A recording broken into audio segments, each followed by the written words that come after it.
예, 하나님의 말씀 마태복음 6장 26절입니다.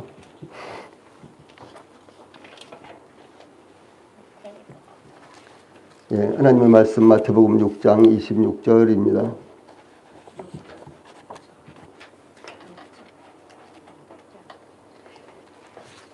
제가 봉독을 해드리겠습니다.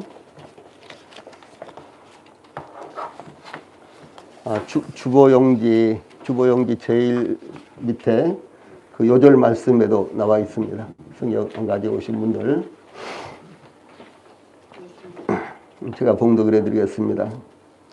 공중의 새를 보라. 심지도 않고 거두지도 않고 창고에 모아들이지도 아니하되 너희 하늘 아버지께서 기르시나니 너희는 이것들보다 귀하지 아니하냐.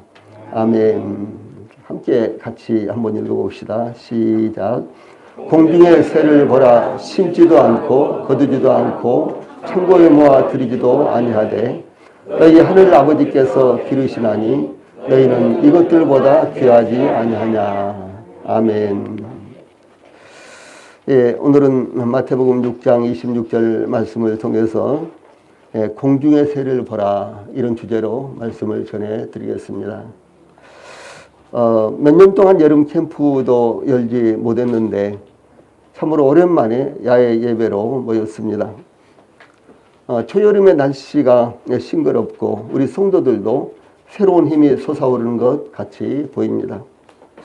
예, 오늘 이와 같이 좋은 시간과 날씨를 주신 하나님께 먼저 감사드리고 함께 하신 우리 성도님들에게도 감사를 드립니다. 주 예수님의 교육 방법, 주 예수님께서 말씀을 가르치시는 그 방법, 특별히 주 예수님께서 이 하늘나라의 비밀을 소개하는 이와 같은 방법은 아주 특별했습니다. 이 본문에 나타난 대로 그 당시 이스라엘 사람들의 생활 속에서 익숙한 것들을 예화로 사용하여 진리를 가르치시는 이와 같은 방법이었으며 또한 실물을 보면서 가르치는 방법이었습니다. 예수님께서 베드로와 안드레를 부르실 때 나를 따라오라. 내가 너희를 사람을 낚는 어부가 되게 하리라. 마태복음 4장 19절에 이런 말씀이 나타나고 있습니다. 베드로와 안드레 그들은 밤새도록 그물을 던져 고기를 잡다가 날이 새자 그물을 씻으며 손질하던 중이었습니다. 이 갈릴리 호수에서 물고기를 잡던 그들을 불러 사람을 낚는 어부가 되게 하시겠다. 이것이 예수님께서 그들을 부르시는 말씀입니다.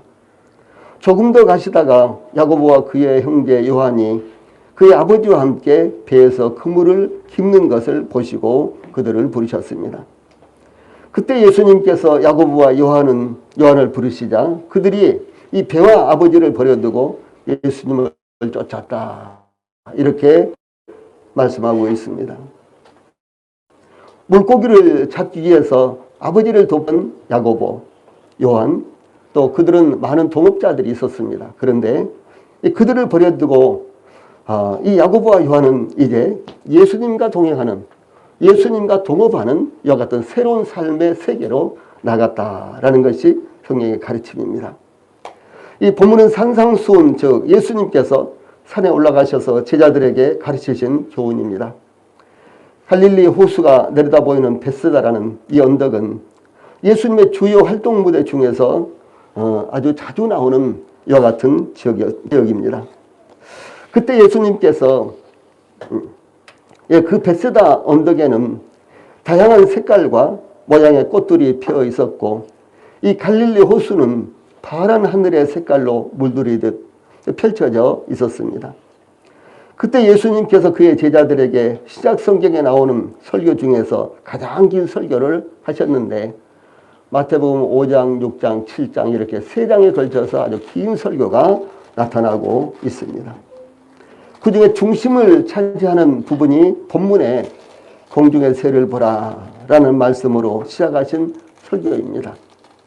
제일 먼저 이 본문 말씀을 통해서 교훈을 기억할 수 있는 배경이 나타나고 있는 것을 볼 수가 있습니다. 공중의 새를 보라 라는 말씀은 항상 기억할 수 있고 전혀 어려움 없이 순종할 수 있는 교훈의 말씀입니다.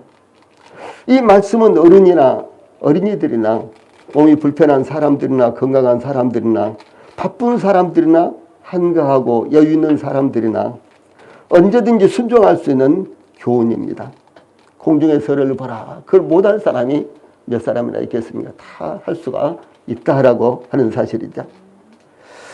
예, 또 이 말씀을 순종하는 데에는 돈이 많이 든다든가 에너지를 필요로 한다든가 연구를 거듭해서 무엇인가 깨닫고 알아야만 하는 문제가 아니다라고 하는 것입니다. 또한 세상의 지위와 형편과 관계에서 누군가가 더 잘 순종할 수 있는 교훈이 아니라 누구든지 기여하고 있지 않는다면 언제든지 순종이 가능한 것입니다. 길을 가다가도 하늘을 쳐다볼 수 있죠. 그렇죠. 일을 하다가도 하늘을 쳐다볼 수 있죠. 아마 여러분들이 예배가 끝나자마자 밖에 나가서 먼저 하늘을 쳐다보는 분들도 계실 것입니다. 이와 같이 누구든지 언제든지 지고화를 막론하고 무엇을 얼마나 알고 있느냐, 배경이 무엇이냐 이런 것과는 전혀 상관없이 순종할 수 있는 이와 같은 하나님의 말씀이다라고 하는 사실입니다. 그러므로 우리 성도들도 항상 하늘을 쳐다보십시오. 공중에 날아다니는 새를 보시기를 바랍니다. 제자들은 그 당시에 사회 형편으로 봤을 때 이 하류층에 속한 사람들이었습니다.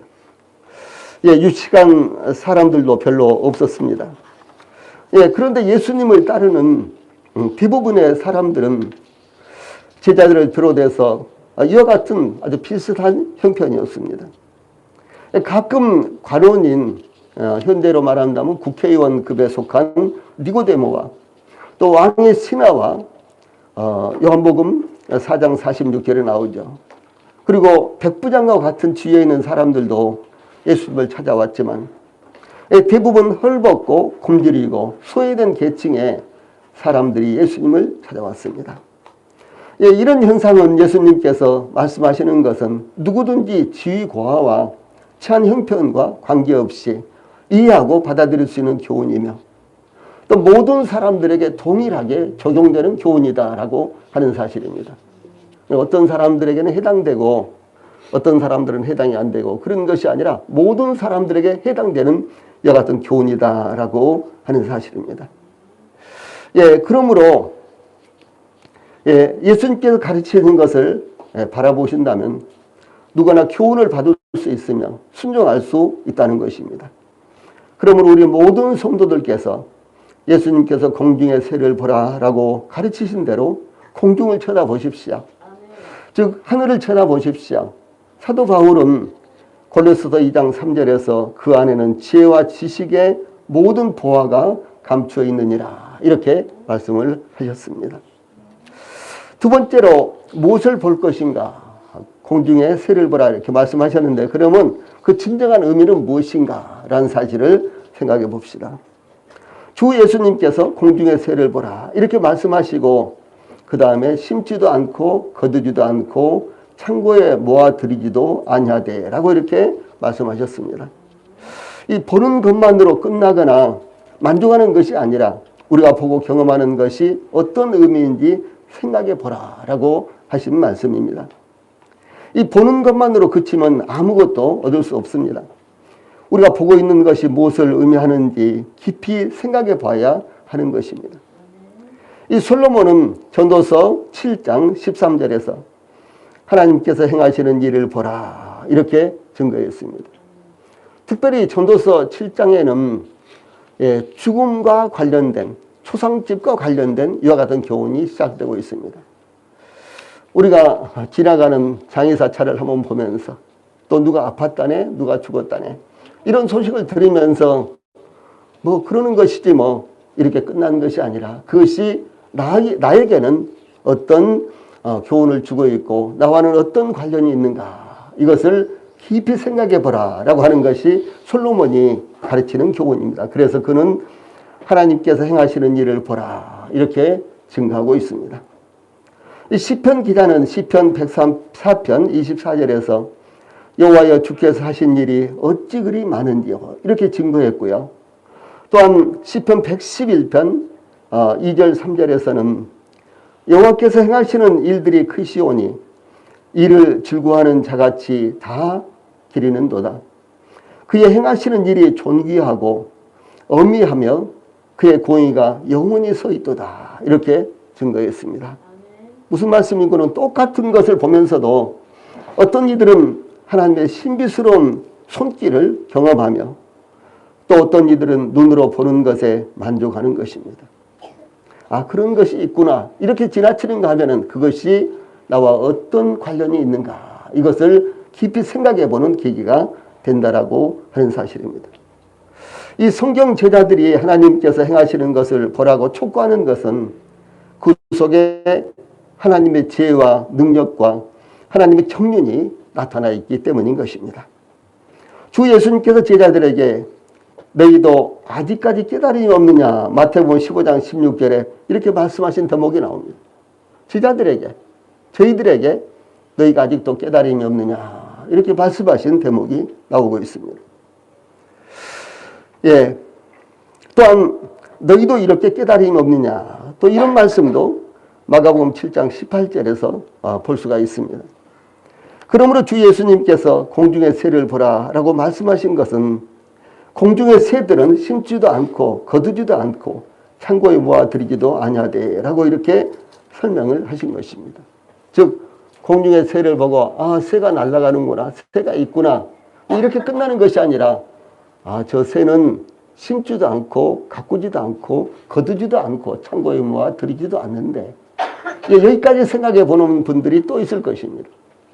이와 같이 하나님께서 만드신 것, 또 자연 현상에 대해서 우리가 어떻게 생각을 하느냐, 거기 따라서요 아주 놀라운 교훈이 그 속에 담겨져 있는 것을 볼 수 있다라고 하는 사실입니다. 그런데 단순히 그냥 그렇구나라고 여기는 사람들의 마음 가운데는 하나님께서 주시는 교훈을 발견할 수 없고 하나님께서 주시는 은혜를 입을 수가 없습니다. 그러나 마치 베레아 사람들은 사도행전 17장 말씀이죠. 이 데살로니가에 있는 사람들보다 더 신사적이어서 하나님의 말씀을 들으면 이것이 그러한가 하고 날마다 성경을 상고함으로 그 중에 믿는 자들이 많았다. 은혜를 입은 자들이 많았다. 이렇게 기록된 말씀과 똑같은 것입니다. 그러므로 우리 모든 성도들이 이와 같은 관점에서 공중의 새를 보고 새가 있구나, 새가 날아가는구나, 이렇게 자연 현상만 생각하지 말고 보는 것으로 만족하지 말고 그것이 무엇을 의미하는지 깊이 생각해 보아야만 하나님의 교훈을 입을 수 있다라고 말씀을 하는 것입니다. 사람들은 씨를 뿌리고 싹이 난 곡식을 땀을 흘리면서 가꾸고 익은 곡식을 추수하여 곡간에 저장하여 필요할 때 사용합니다. 하나님께서 범죄한 아담에게 내가 얼굴에 땀이 흘러야 식물을 얻으리라 라고 창세기 3장 19절에서 이렇게 말씀하셨기 때문에 우리 인간들은 수고하지 않으면, 땀을 흘리지 않으면 먹을 것을 얻을 수가 없다라고 하는 사실입니다. 그러나 들에 있는 짐승들이나 혹은 저 산속에 있는 짐승들이나 내지는 또 저 공중에 날고 있는 새나 그들에게는 이와 같이 말씀하지 않았어요. 그러나 이 사람이 수고한 대로 그 대가를 얻을 수 있는 것처럼 보이지만 그런데도 불구하고 하나님께서 햇볕을 주시고 비를 주시고 바람이 불게 하시고 결실 시기를 주셔야만 뿌린 씨앗을 추수할 수 있다라고 하는 것이죠. 봄에 일찍 씨를 뿌리고 땀을 흘리면서 여름 내내 가꾸고 또 가을에 추수하고 그러면서 땀을 흘려서 열심히 일했더니 금년에는 이렇게 많은 수확을 얻을 수 있었구나 라고 거기에서 그치는 사람이 있는가 하면은 내가 열심히 이렇게 해도 하나님께서 비를 주시지 않았다면, 하나님께서 햇볕을 주시지 않았다면, 하나님께서 결실기를 주시지 않았다면 나는 아무것도 거둘 수 없을 텐데 참 이 모든 것들이 하나님께로부터 온 선물이구나 라고 이렇게 깨닫는 것이 얼마나 큰 은혜가 되느냐라고 주님이 말씀을 하고 계시는 것입니다. 그러므로 우리 성도들이 주 예수님께서 공중의 새를 보라라고 말씀하실 때 공중의 새를 보는 것만으로 그치는 것이 아니라 그 의미를 깨달아야 한다라고 하는 사실입니다. 새들은 씹지도 않고 거두지도 않고 창고에 모아들이지도 않습니다. 이 새들은 씨를 뿌려야 할 걱정, 곡식을 잘 가꾸어야 할 걱정, 또 추수할 걱정도 하지 않습니다. 예, 그런데도 새들은 굶주림이 없이 날마다 살아가고 있는 것입니다. 어렸을 때 집에서 농사를 지는 그런 모습을 보면은 모내기를 할 때쯤 되면 언제 모내기를 할 것인가 라고 하면서 아주 여러 가지 많이 연구를 하고 고민을 하십니다. 예, 며칠 날은 어느 집에서 하고 며칠 날은 어느 집에서 하고 며칠 날은 어느 집에서 하니까 우리는 며칠 날 하면은 예, 여러 사람들을 동원해서 모내기를 할 수 있겠구나 이렇게 생각을 하고 또 비가 오지 않으면은 어떻게 물을 논에다가 대가지고 모내기를 할 수 있을 정도로 이렇게 할 것인가 얼마나 고민이 많은지 모릅니다. 예, 그런데 어느 해는 비가 이 가을까지 한 번도 안 왔어요. 그래서 한 6월쯤 돼서 보리 추수를 해야 되는데 보리가 이만큼밖에 안 자라서요. 하나도 걷지를 못했어요. 보리고개라는 거 아시죠? 보리고개. 예, 이어서 이제 모내기를 해야 되는데 비가 오지 않으니까 전혀 모내기를 할 수가 없었습니다. 그렇게 1년이 지났어요. 예. 그래서 사람들이 예, 1년 동안 거두지 못했는데 동네에요. 굶은 사람들이 여기저기 여러 집이 있어 생겼습니다. 예. 그 집 식구들이 굶어가지고 아무도 밖에 나오지를 못했어요. 힘이 없어서요. 그런데 불행한 것은 그 다음에도 계속해서 비가 안 온 거예요. 예, 그럴 때가 있었습니다. 저희들 어렸을 때요. 예, 그래서 저희 동네에서는 예, 굶어서 죽는 사람들은 없었지만 굶어서 죽기 일보 직전에 있는 사람들이 아주 많이 나왔습니다. 그때는 국가에서 무슨 뭐 양식을 좀 이렇게 대준다든가 그런 것도 없었어요. 전혀 없었습니다. 그리고 심지어 봄에 쌀 한 가마니를 빌려오면은 가을에 두 가마니를 주는 그러니까 농사를 조금 짓는 사람들이 대체적으로 남의 쌀을 먹겠죠. 그런데 가을 되면은 그 빚 갚아버리면요. 당장 먹을 것이 없게 되는 거예요. 근데 그런 생활을 반복하는 그런 모습들도 저도 봤습니다. 그런데 이런 상황 가운데서도 뭐 새들이나 짐승이나 이런 것들은요. 전혀 걱정하지 않습니다. 씨를 언제 뿌려야 되지? 어떻게 가꾸어야 되지? 어떻게 거두어야 되지? 이런 걱정을 하지 않는다라고 하는 사실입니다. 예, 그런데도 불구하고 새들은 굶주림이 없이 날마다 살아가고 있는 것입니다. 이 새들은 사람들이 사용하는 준비의 수단을 사용하지 않습니다. 또한 사람들이 하는 염려나 근심 같은 것도 하지 않습니다. 그러나 새들은 날마다 필요한 식물을 얻을 수 있습니다. 그러나 인간들은 하나님께서 주신 수단을 사용해야 식물을 얻을 수가 있는 것입니다. 하나님께서 창세기 3장 17절로 9절에 인간이 범죄했을 때 땅은 너로 말미암아 저주를 받고 너는 내 평생에 수고하여야 내 소산을 먹으리라. 땅이 내게 가시덤불과 엉겅퀴를 낼 것이라. 내가 먹을 것은 밭의 채소인즉 내가 흙으로 돌아갈 때까지 얼굴에 땀을 흘려야 먹을 것을 먹으리니 내가 그것에서 취함을 입었습니다.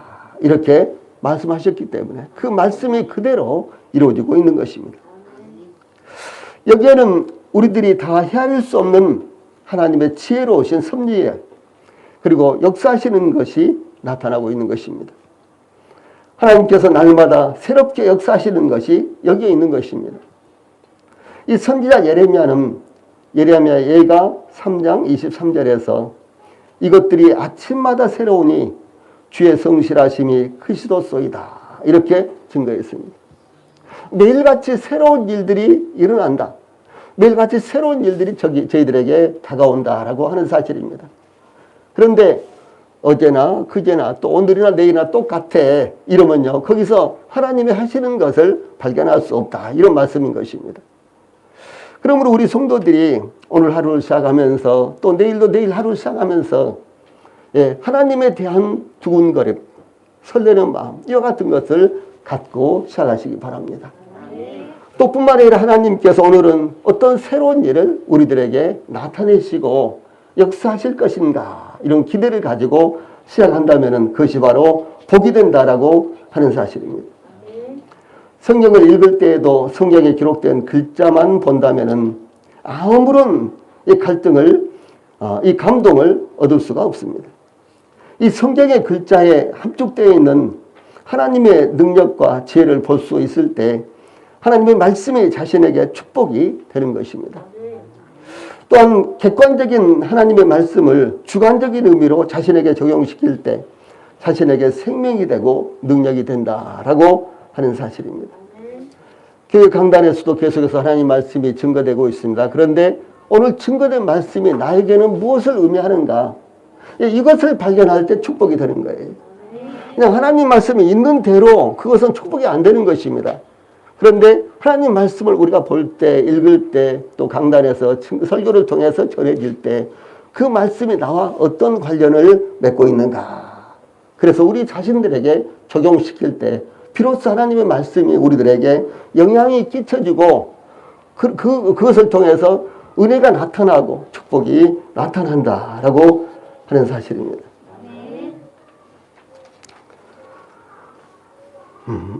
하나님께서 아브라함과 이삭과 야곱에게 그랬더라. 우리 이제 성경을 읽으면서 그렇게 생각할 수 있죠. 아브라함에게는 그랬구나. 이삭과 야곱에게는 그랬구나. 이렇게 끝나버린다면요, 그것은 아무런 의미가 없다라고 하는 사실입니다. 예수님께서 어린아이가 가져온 보리떡 5개와 물고기 2마리로 5,000명을 배불리 먹이시고도 12바구니나 남았다는 것을 예수님 당시의 역사로만 생각한다면 그것은 단지 하나의 역사적인 사실 예외에 어떤 역할도 나타나지 않는 것입니다. 그러나 그것이 나에게는 어떻게 적용되었는가를 발견할 때 하나님의 말씀은 능력이 되고 축복이 되는 것입니다. 즉 공중의 새를 보면서 그 새를 통해서 나에게 말씀하시는 것이 무엇인지 깨닫게 될 때 우리에게 축복이 된다라는 사실입니다. 그러므로 우리 성도들에게도 공중의 새를 보라라고 가르치신 주 예수님의 이 손길에서 하나님의 능력과 지혜를 체험하는 기회가 되시기를 바랍니다. 세 번째로 본문을 통해서 아버지로서의 우리 성도들과의 관계, 제자들과 아버지로서의 관계가 어떤 것인가, 이런 부분이 나타난 것을 볼 수가 있는데, 주 예수님께서 공중의 새를 보라. 그것들은 심지도 않고 거두지도 않고 창고에 모아 들이지도 아니하지만 너희 하늘 아버지께서 기르시나니 너희는 이것들보다 귀하지 아니하냐, 이렇게 말씀을 하셨습니다. 하늘 아버지는 하나님을 하늘에 계신 아버지라고 부르는 호칭입니다. 하나님 아버지, 하늘에 계신 우리 아버지, 보통 이렇게 우리가 호칭을 하죠. 하늘 아버지, 그것은 하늘에 계신 하나님을 의미하는 것입니다.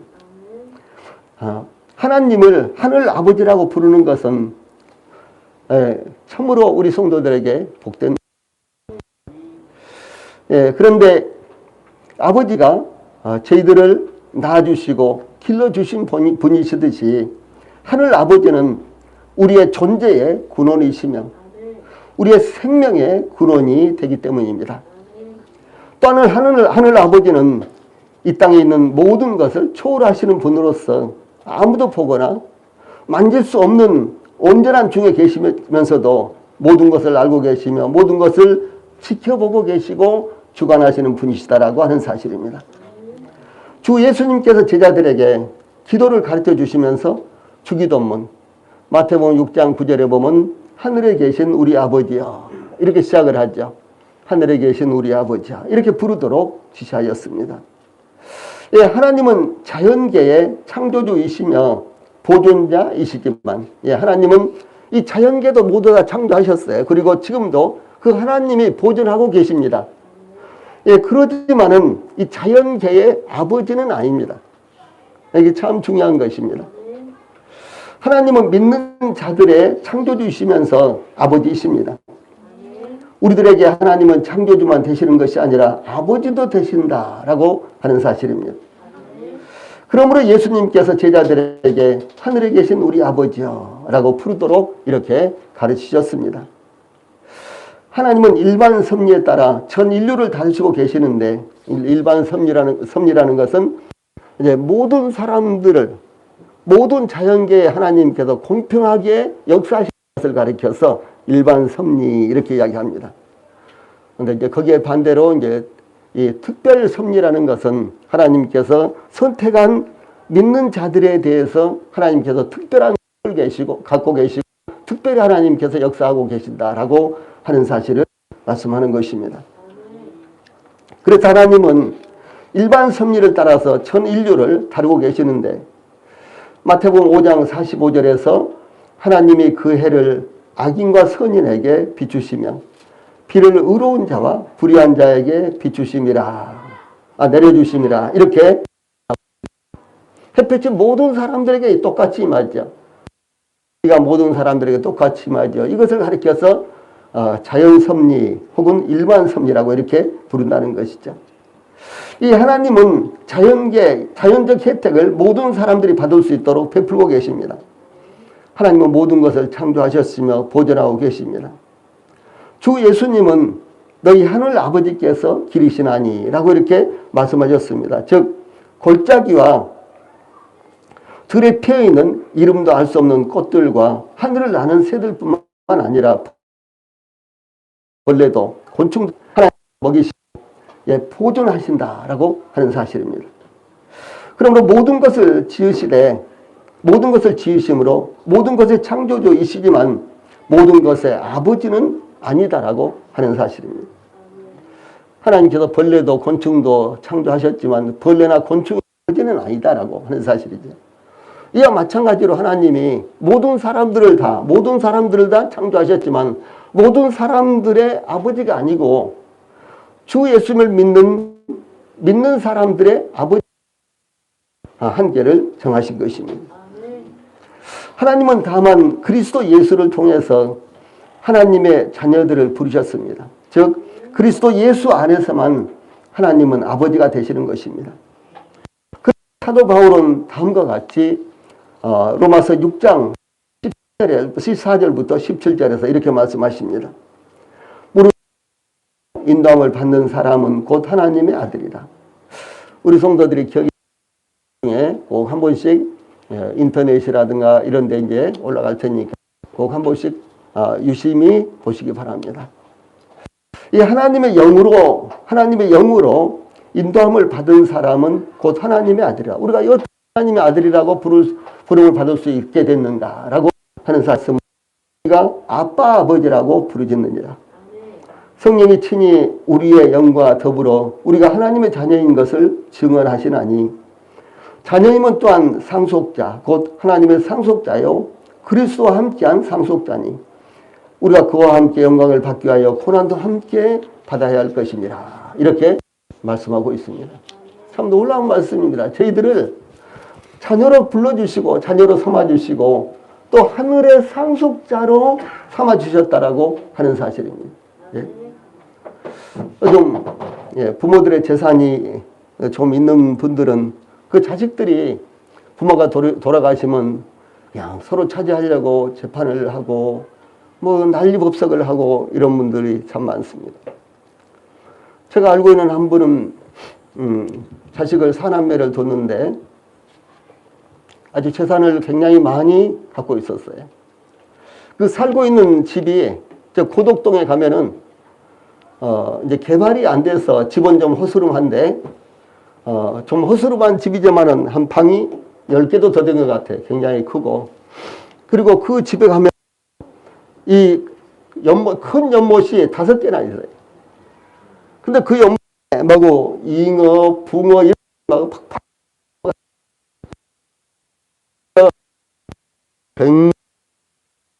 가지고요.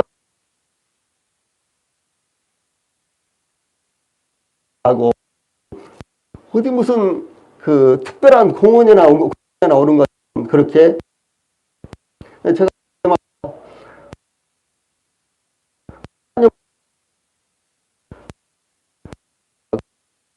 예, 썼어요. 썼습니다.